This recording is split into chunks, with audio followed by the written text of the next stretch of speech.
Welcome students. बायोटेक्नॉलॉजीच्या आजच्या लेक्चरमध्ये आपल्याला बायोपेटंट आणि बायोपायरसी हा भाग बघायचा आहे. Patent is a special right that is granted to the inventor by the government for biological processes and products. हा काही बायोटेक्नॉलॉजीचा जो काही रिसर्च चालू आहे यामध्ये ज्या काही वेगवेगळ्या बायोलॉजिकल प्रोसेस असतील किंवा त्यांच्यापासून मिळवले जाणारे प्रोडक्ट असतील, तर ज्या व्यक्तीने ते शोधून काढलेले आहे त्यांना स्पेशल काही अधिकार प्राप्त होणं म्हणजे biopatent. Biopatent it is a special right कुणासाठी आहे? That are granted to the inventor for biological processes and products. Patent is the personal property of the inventor. Patent ही त्या संशोधकाची पर्सनल प्रॉपर्टी असते. A patent consist of 3 parts. One is the grant, that is the agreement with the inventor. Then specification, that is the subject matter of the invention, and claims, scopes of invention to the that to be protected. म्हणजे जे काही त्यांनी निवडलेला topic आहे, एखादी process असेल, एखादं product असेल, त्याच्या संदर्भात केलं जाणारं ॲग्रीमेंट, त्याच्या संदर्भातले जे काही मॅटर आहे आणि त्याचा जो काही स्कोप आहे, या सगळ्यांचा विचार हा पेटंटमध्ये केला जात असतो. Biopatents are awarded for strain of microorganisms, cell lines, genetically modified strains, DNA sequences, biotechnological processes, product processes, product and product applications अशा वास्ट एरियासाठी बायोपेटंट हे दिले जात असतात.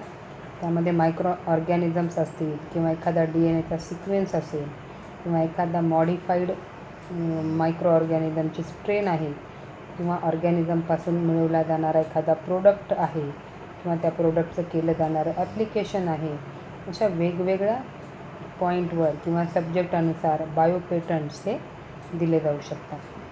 बायोपेटंट्स are awarded to recognise the real innovative contributions that are made by inventor to the cause of human welfare. आता बायोपेटंट देण्याचा मुख्य उद्देश काय आहे की जे काही ह्युमन वेलफेअरसाठी शोधून काढलेल्या प्रोसेस किंवा प्रोडक्ट्स आहेत, तर त्या शोधून काढण्याच्या संदर्भात त्यांना त्यांच्या कॉन्ट्रीब्युशनचं रिवॉर्ड म्हणून बायोपेटंट्स दिले जात असतात. Indian patents allow process patent, not the product patent. बरोबर आहे. इंडियन पेटंट्स जे आहेत हे शोधून काढलेल्या प्रोसेसच्या आधारावर दिल्या जातात, ना की प्रोडक्ट पेटंट हे दिले जात नाही. Biopatent allows the patent holder to exclude other from making, using, selling और importing the protected invention for a limited period of time. या बायोपेटंटमुळं जो की पेटंट होल्डर आहे त्याने निवडलेल्या टॉपिकमध्ये जे काही पर्टिक्युलर आणखी केले जाणारे चेंजेस असतील, कसे बनवायचे, वापर कसा करायचा किंवा त्याच्या संदर्भात इतर ज्या काही बाबी आहेत त्यांच्यावर एका लिमिटेड टाईम पिरियडसाठी बंधनं हे घालण्यात येऊ शकतात. Duration of biopatents is 5 years from the date of the grant और 7 years from the date of filing the patent application which is ever less. आता बायोपेटंटचा ड्युरेशन हा 5 किंवा 7 वर्षाचा असू शकतो. पेटंट ग्रँट झालेल्या दिवसापासून 5 वर्ष किंवा पेटंटचं ॲप्लिकेशन याचं फाईल केल्यापासून 7 वर्षापर्यंतचा हा कालावधी असतो. The first patent was patented pertaining to genetically engineered bacterium pseudomonas which is used for clearing oil spills. आता पहिलं जे पेटंट होतं ते ह्या सुडोमोनास या जेनेटिकली इंजिनियर्ड बॅक्टेरियासाठी होतं की ज्याचा उपयोग हा ऑइल स्पिल्स क्लिअर करण्याकरता केला जात असतो. Then patent under the title control of plant gene expression that was issued jointly to Delta and Pineland company and US department of agriculture. पहिलं जे पेटंट आहे त्याचं title that is the control of plant gene expression. प्लांटमध्ये जे काही jeans आहेत त्यांच्याद्वारे express केले जाणारे जे काही कॅरेक्टर आहेत त्यांना कंट्रोल करणे, हा जो पेटंट आहे हा दॅट वॉज इशूड जॉईंटली, हा डेल्टा पाईनलँड कंपनी आणि US डिपार्टमेंट ऑफ ॲग्रिकल्चरल यांच्याकडे इश्यू झालेला होता. Topic was control of plant gene expression. Patent is based on a gene that produces a protein that is toxic to the plant and that do not allow the seed to germinate. Okay, तर यामध्ये मुख्यत्वे हा असा gene निवडला होता की ज्याच्यामुळं एक पर्टिक्युलर टॉक्सिक प्रोटीन तयार केला जातो प्लांटमध्ये आणि त्यामुळं त्याच्यापासून तयार होणाऱ्या ज्या सीड्स आहेत या जर्मिनेट होऊ शकत नाहीत, म्हणजे त्यांच्यापासून नवीन प्लांट तयार होऊ शकत नाही. This patent was not granted by Indian government. हा जो पेटंट आहे इंडियन गव्हर्मेंटनी ग्रँट केला नाही. Such a patent is considered unacceptable and fundamentally inequitable. बरोबर आहे, हा जो आहे असा टॉपिक दॅट इज अनएक्सपेक्टेबल आणि त्यामुळं इंडियन गव्हर्मेंट जी आहे अशा टायटल्सला, अशा सब्जेक्टसाठी पेटंट ग्रँट करत नाही. आता नेक्स्ट पॉईंट आहे biopiracy. Biopirates are those who steal the patent. Steal, चोरी करणे. बरोबर आहे. मग बायोपायरेट्स कोण आहेत? असे पर्सन्स आहेत की जे त्या पेटंटला स्टील करतात, चोरतात, म्हणजेच त्यांचा मिसयूज करतात. The theft of various natural products and then selling them by getting patent without giving any benefits or compensation back to the host country.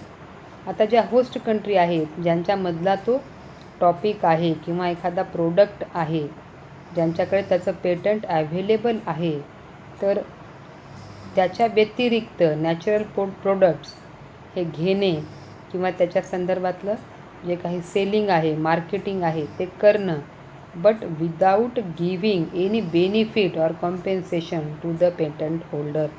ज्याचे ते पेटंट आहे, ज्याने त्याच्यावर ॲक्च्युली वर्क केलेलं आहे, त्या व्यक्तीला काहीही मोबदला न देता ते घटक वापरणे, त्यांचं सेल करणे, त्याच्यापासून वेगवेगळे प्रोडक्ट तयार करणे, दॅट इज कॉल्ड ॲज बायोपायरसी. इथं सिम्पल काय आहे, जे इन्व्हेंटर आहेत त्यांना कुठलंही त्याचं बेनिफिट किंवा कम्पेन्सेशन न देता त्याचा टोटली उपयोग स्वतःसाठी करून घेणे, that is biopiracy. In short, biopiracy is unauthorised misappropriation of any biological resource and indigenous knowledge. आता बायोपायरसीमध्ये अनऑथराइज्ड किंवा ज्या काही इंडिजिनियस नॉलेज आहेत, बायोलॉजिकल रिसोर्सेस आहेत, त्यांचा मिसयूज हा केला जात असतो. Most developed, industrialized and financially reached nations are poor in biodiversity or traditional knowledge. ज्या काही मोस्ट डेव्हलप्ड, फायनान्शियली रिच असे ज्या काही कंट्रीज आहेत त्यांच्यामध्ये बायोडायव्हर्सिटी किंवा ट्रॅडिशनल नॉलेज हे तुलनेनं कमी आहे as compare to the developing and under developed nations. They have vast biodiversity and they have traditionally better know the use of their bioresources. जर कंपॅरिझन केलं तर डेव्हलपिंग आणि अंडर डेव्हलप्ड नेशन्स जे आहेत ज्यांच्यामध्ये बायोडायव्हर्सिटीचं प्रमाण जास्त आहे आणि त्या बायो रिसोर्सेसचा ट्रॅडिशनल वापर हे ते चांगल्या पद्धतीने करू शकतात, तर फायनान्शियली रिच्ड किंवा डेव्हलप्ड ज्या काही कंट्रीज आहेत त्यांच्यामध्ये बायोडायव्हर्सिटीचं प्रमाण देखील कमी आहे आणि ट्रॅडिशनल नॉलेज हे तुलनेनं कमी आहे. Most traditional knowledge is handed down through generations. आपण पाहतो की जे काही ट्रॅडिशनल नॉलेज आहे हे जनरेशन टू जनरेशन जशाला तसं पुढच्या जनरेशनमध्ये ते पास केल्या जाते किंवा एल्डरकडून यंगरकडे ते नॉलेज जशाला तसं दिलं जातं.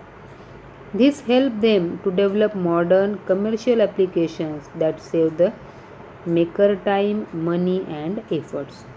जनरेशन टू जनरेशन जे काही नॉलेज आहे हे जशाला तसं पास केल्यामुळं ते जे नॉलेज होल्डर आहेत त्यांचा टाईम, मनी आणि जे काही स्पेशल एफर्ट्स आहेत हे तुलनेनं कमी लागतात. कारण टोटल नॉलेज हे विदाऊट एनी एफर्ट्स किंवा विदाऊट स्पेंडिंग टाईम हे जशाला तसं पुढच्या जनरेशनमध्ये पास केल्या जात असतात. Components of traditional knowledge they includes food crop varieties and agricultural or farming practices. बऱ्याच वेळा आपण पाहतो की फार्मिंग करत असताना ॲग्रिकल्चरलमध्ये काही विशिष्ट प्रॅक्टिसेसचा वापर जर केला तर ज्यामुळं कमी कालावधीमध्ये क्रॉप यील्डही वाढू शकते किंवा त्या ज्या काही फूड व्हरायटीज आहेत त्यांच्या क्वालिटीमध्ये सुद्धा इम्प्रूव्हमेंट ही पाहायला मिळते. Then sustainable management of natural resources and conservation of biological diversity. बरोबर आहे. आणि ह्या सगळ्यांचा उपयोग म्हणजे काय, जी काही बायोडायव्हर्सिटी अवेलेबल आहे ती जतन करता येते, त्याचं सुटेबल मॅनेजमेंट देखील करता येणं शक्य आहे. अँड बायोलॉजिकली इम्पॉर्टंट मेडिसिन्स, जे काही ट्रेडिशनल मेडिसिन आहे हे सुद्धा अतिशय महत्त्वाचं ठरतं. The conservation of species, habitat and biodiversity are essential to be continued survival of indigenous and rural people.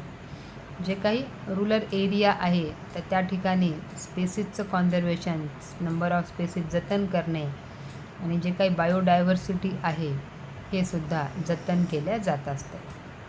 Bye conserving the custom and habitat of indigenous persons we concurrently reduce emission from deforestation and ecosystem degradation. जर हे rural area जो आहे या ठिकाणी biodiversity जर maintain केलेली असेल तर ह्याचा उपयोग किंवा आपले जे काही कस्टम्स आहेत, ज्या काही चालीरीती आहेत तर ह्याचासुद्धा फायदा डिफॉरेस्टेशन कमी करण्यासाठी आणि इकोसिस्टीमचं डिग्रेडेशन कमी होईल या संदर्भातून विचार करून केलेलं असते. The opportunity for agricultural survival is the basic human right. बरोबर आहे. द कल्चरल सर्वायवल हे बेसिक ह्युमन राईट आहे. The traditional knowledge is facing a problem of biopiracy. आणि जे काही ट्रॅडिशनल नॉलेज आहे हे मात्र मॅक्झिमम बायोपायरसीचे प्रॉब्लेम्समध्ये फसत चाललेलं आहे. तर या ठिकाणी आपल्याला काही एक्झाम्पल बघायचे जे ट्रॅडिशनल नॉलेज आहे हे बायोपायरसीमध्ये कशा पद्धतीने फसत आहे. Examples of biopiracy. First one is patenting of neem, that is azadirachta indica. Indian people have used neem in varieties of ways. They have shared the knowledge of the properties of neem with the entire world. आता नीम जी variety आहे याच्या संदर्भातलं तिचे किती वेगवेगळ्या पद्धतीने आपण वेगवेगळ्या ठिकाणी त्या नीमचा उपयोग करू शकतो हे जे ट्रॅडिशनल नॉलेज आहे हे इंडियन पीपलकडे व त्यांच्या अनुभवातून त्यांना पाहायला मिळतं आहे. But they have shared the knowledge of properties of neem with the entire world. आणि जे काही नॉलेज आहे ते त्यांनी एंटायर वर्ल्डसोबत शेअर केलेलं आहे. American MNC-WR Grace in the early 90s sought a patent from the European Patent Office on the method of controlling on plant by the aid of hydrophobic extracted neem oil. जे की एक American जो आहे तर त्यांनी एक patent Grant करून घेतला युरोपियन पेटंट ऑफिसकडून की ज्यामध्ये त्यांनी नीम ऑइल जे आहे त्याचा हायड्रोफोबिक नीम ऑइल जे आहे, हायड्रोफोबिक म्हणजे that is having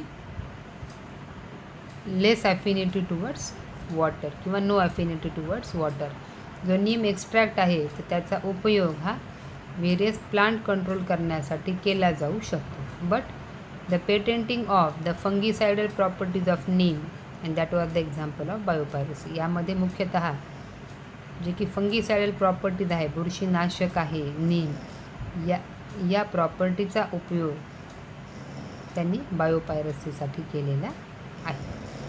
then patenting of basmati. Basmati is a long grained aromatic variety of rice indigenous to the Indian subcontinent. Basmati ही जी राईसची व्हरायटी आहे ही ॲक्च्युली इंडियन व्हरायटी आहे, ज्यामध्ये ग्रेन हे लाँग आहेत आणि एक यामध्ये स्पेशल अरोमा, एक सुगंध पाहायला मिळतो. In 1997, the US Patent and Trademark Office granted a patent to a Texas-based American company of Rice Tail Inc. for Basmati rice line and grain having the trade name Texmati. बरोबर आहे. तर actually basmati हा Indian rice आहे, परंतु US patent आणि trademark office यांनी एक patent Grant केलं आहे, ज्यामध्ये त्यांनी बासमती राईस लाईन आणि ग्रेन यांचा वापर करून जी नवीन व्हरायटी तयार केली त्याला नाव दिलेलं आहे Texmati. The patent application was based on 20 very broad claims on having invented the said rice. आणि हा जो पेटंट आहे तर हा 20 वेगवेगळ्या प्रकारच्या ब्रॉड क्लेम्सद्वारे तो ॲप्लिकेट केलेला आहे. म्हणजे त्यामध्ये या टेक्समतीचे वेगवेगळे 20 कॅरेक्टर्स हे डिस्क्राईब करून त्याचं पेटंट मिळवलेलं आहे. Due to people movement against rice tech in March 2001, the UPSTO has rejected all the claim. जी काही पेटंट ग्रँट करणारी जी काही संस्था आहे तर त्यांनी due to the people's movement, पीपल्सच्या वेगवेगळ्या ॲक्टिव्हिटीमुळं त्या राईसचं जे पेटंट आहे किंवा त्याचे जे क्लेम्स आहेत हे रिजेक्ट केले आहे. नेक्स्ट इज द हल्दी और turmeric. 2 American researchers of Indian origin of the University of Mississippi Medical Center. 2 American researcher आहेत जे की इंडियन ओरिजिनचे आहेत. तर त्यांनी they put a claim to US department and trademark office. त्यांनी एक पेटंट क्लेम केलेलं आहे की maintaining that they had discovered हल्दीज हिलिंग प्रॉपर्टीज. त्यांच्या म्हणण्यानुसार हल्दी जी आहे यामधल्या हिलिंग प्रॉपर्टीज त्यांनी शोधून काढलेल्या आहेत. It meant that they had exclusive right over any such haldi drug and were in a position to make millions of dollar. आणि या पेटंटमुळं त्यांना असा अधिकार आहे की जेवढे काही या हल्दीपासून बनवले जाणारे ड्रग्ज आहेत त्या सगळ्यांचं बेनिफिट हे त्या सायंटिस्टला होणार आहे. But the council of scientific and industrial research applied to the US department office for and examination and they realized that there is a mistake and they cancelled the patent. मग झालं काय, जे CSIR आहे त्यांनी US patent ऑफिसकडे apply केलेलं आहे की ज्यामध्ये हल्दीचं रिएक्झामिनेशन करावं आणि ते केल्यावर असं लक्षात आलं की देर इज अ मिस्टेक आणि त्यामुळं त्यांनी त्या अमेरिकन रिसर्च सायंटिस्टचं पेटंट हे काय केलेलं आहे, कॅन्सल केलेलं आहे. अशा नंबर ऑफ एक्झाम्पल्स आहेत की ॲक्च्युली जे काही इंडियन ओरिजिनचे असणारे प्लांट असतील, मेडिसिनल प्लांट असतील किंवा इतर ज्या काही ट्रॅडिशनल मेथड्स आहेत तर ह्यांचा उपयोग इतर कंट्रीज ज्या आहेत ह्या त्यांच्या विदाऊट गिविंग कंपेन्सेशन किंवा त्यांचा बेनिफिटचा न विचार करता स्वतःपुरता विचार करून त्याच्या संदर्भातले ते पेटंट मिळवत आहेत and these are the examples of biopiracy. Then it is the need to launch genetic literacy movement in Indian school and colleges for better understanding for opportunities and risk related to biotechnology and also to promote the safe and meaningful use of technologies of modern life science. या सगळ्यांचा विचार करता असं लक्षात येते की genetic literacy movement ही school कॉलेजेसमध्ये चालू राहिली पाहिजे की जेणेकरून स्टुडंट्सला काय काय अपॉर्च्युनिटी आहेत, बायोटेक्नॉलॉजीच्या काय रिस्क आहेत, काय मेथड्स आहेत, या सगळ्यांचा वापर हा योग्य रीतीने करता येणं शक्य आहे. So this is about all biopatent आणि biopiracy. There are some questions, solve them and thank you.